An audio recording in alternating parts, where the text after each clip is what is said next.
Evelyn to Philip, February 14th, 1943.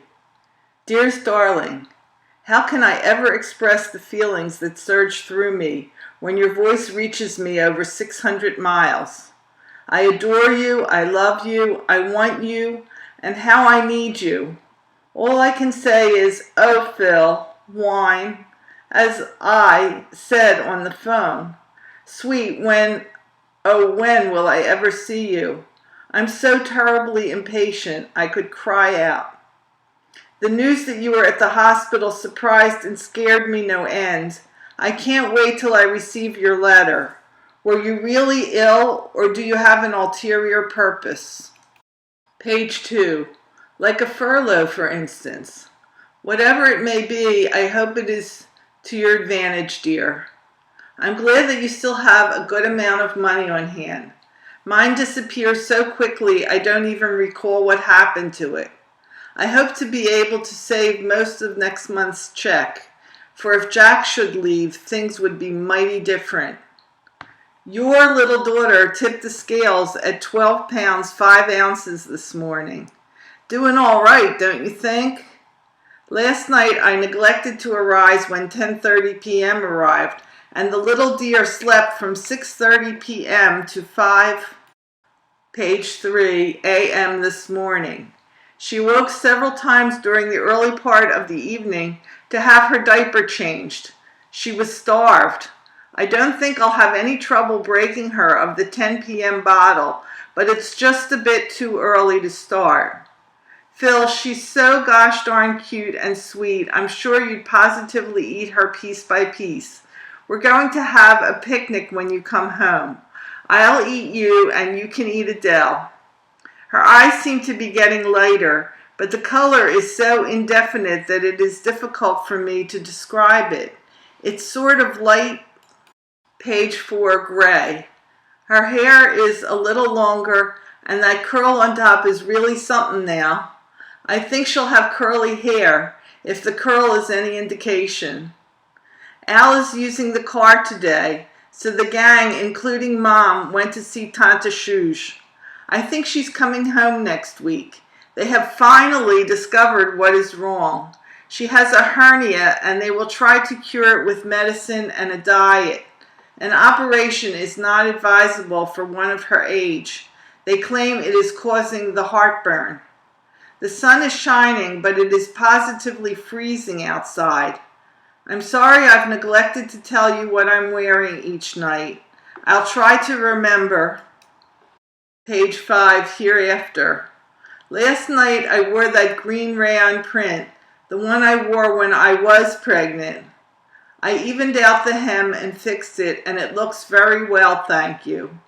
Today, due to the cold weather, I'm wearing the candy-striped wool. I run all over the house, down the cellar, etc., and the long sleeves are a protection from any drafts. I alternate between the red and brown low-heeled shoes. I'm really giving the beige wool hard wear these cold days. I wear mostly sporty things with the low heels. They are easier on the back, which hasn't been so well as a result of wearing high heels. I'll wear the high heels when you're around. Since the doc told me to wear a good uplift bra, I've thrown, page 6, out all my 2 bras and now have one which Gloria gave me some time ago. It was too small for her. It's a rather good uplift, and while it makes the breasts individually look smaller, it gives more fullness in a dress. It's a bit too tight, and when I find time to go shopping again, I'll get myself 2 good ones. The support of both my girdle and bra is a necessity for me now. I feel better when I've got something hugging me tightly. You, sweet, more so. And the pain in my back disappears completely. I intend to get that girdle the doc mentioned. Incidentally, honey bun, if you have any ideas or plans, page 7, for coming home, try not to make it between the 20th and the 27th of both February and March, because I'm expecting another visitor, and if you should come in at the same time, there'd be a calamity. Subtle, ain't I? Jack has been working on the pictures of that Spanish girl, and it's almost finished. Jack says when you see it, you'll want it instead of Vera Zorina. Our little girl is 11 weeks old. Imagine. Her vaccination took, for a small scab is visible today. My scab is barely visible. Uncle Sam and Pauline are here. Uncle doesn't say much, but I can see that he can't get over Adele. He picked her up and walked up and back with her for a full page 8, 15 minutes. He and Mom both say, Philippke mit de Banner. Every feature is as perfect as it can be. It should be. It represents my love for you, dearest, and that's as close to perfection as it can be. I only hope she'll be that nice when she reaches adolescence. Dot called me this afternoon. She moved into her mother's crib, bassinet, and carriage. She caught a cold in her leg and it became infected. Today was the first day she was out of bed since birth. She intends to stay there till she's on her feet again. She had to stop nursing the baby because the medicines she was forced to take were no good for the baby. In the meantime, her mother fell down the stairs and tore 5 ligaments, page 9, in her leg. Her baby is over 10 pounds now and doing nicely. It was sure good to hear from her. I intend to call her daily as long as she stays with her mother. Incidentally, Uncle is becoming an actor. He played an American lawyer in a Jewish play at the Schubert Theater and received $10 for his trouble. Wonders will never cease. My mother has one of those splitting migraine headaches, and I was there for a while. No one can do anything with her, except me. I don't monkey. I gave her an Alka-Seltzer, a hot water bag, and the heating pad, and she went to sleep like a baby. She feels better now. Page 10. Sleep is the only real cure for it. I'm sending a letter to Yale and Shirley today. I'm gradually catching up on my correspondence, and it's about time. When I started this letter, I couldn't think of a thing to write. I do all right for a girl with nothing to write, don't I, precious? And anyway, with so much free time on your hands, you'll have plenty of time to read and to write me a nice long letter in retaliation. Darling, I adore you, and you sure do come up to my expectations. Come closer. As a lover, husband, and father. Page 11. Take care of yourself, hubby. We need you and love you. Your Evie. Philip to Evelyn, Sunday, February 14th, 7 p.m. Precious Chippy, again, it comes time for me to write to you, but my days in the hospital are so uneventful that there really is very little to tell. After I've told you that they x-rayed me, still again at 10 a.m., I will have exhausted the interesting items for today. Oh yes, I might mention that I wrote to Jack N. and that my company did not forward my mail. You know by now how the latter affects me. It just gnaws me to know that your letter is lying on my bunk some 20 minutes walk from here, and I am powerless to procure it. I did call the orderly room to request that it be sent over here, but no one was there. Here's hoping that I get it tomorrow. I wonder if you realize, Chippy, exactly what one of your letters means to your hubby out here. I've been relaxing practically all day.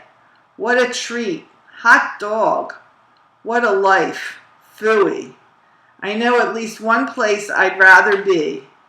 Last night I longed for home as I never have to date. Page 2. I lay awake long after lights out, just thinking how grand it was to be home.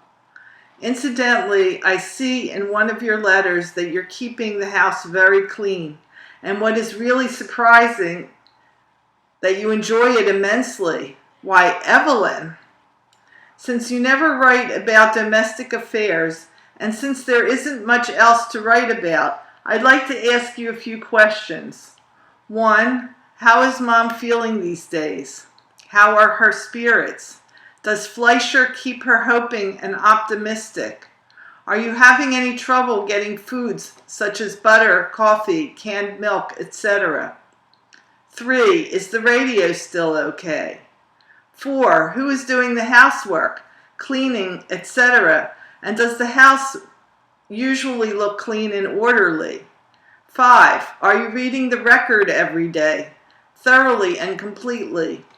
You should, you know. It will repay your 3 cents many-fold in many ways. And now for Adele Barra-Strongen.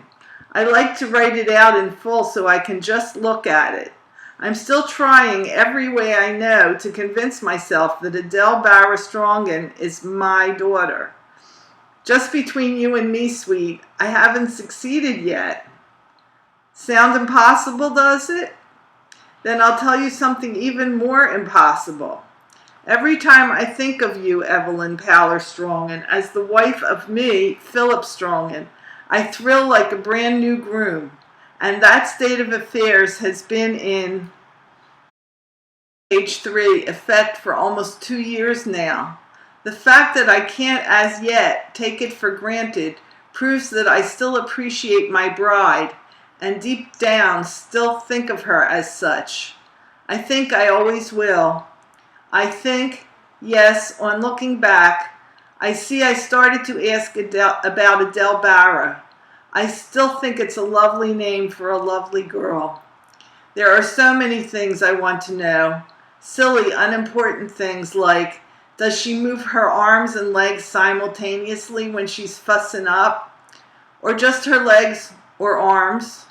What does she say when she talks? Does she know her mommy? What is she thinking when she smiles? Does she have any out-of-the-way habits? Does she have more hair or less than when I last saw her? What is her general disposition? Will her fingers be long enough for the piano? Are you spoiling her? Does she always sleep face down now? Does she take all her formula, and how much? Does she still love her bath as she did? Do you think she'd like a little brother? All right, I was just wondering. Gee, you'd think I bit you or something. Good night, baby. Sleep tight. Wish I were your pillow. Lovingly, Phil. Page 4. I don't know what to tell you about addressing future mail because I don't know how long I'll be in hospital. The only way out that I can devise is to type your letters, make a carbon, and send one to the old address and the other to Station Hospital, Ward Number 4, Lockburn, AAB, Columbus, Ohio. That way, wherever I am, I will receive the mail. I'd appreciate it if you do so, unless it's too much trouble. I love you, sweet. P.S. Will write to Mom tomorrow. Love to all.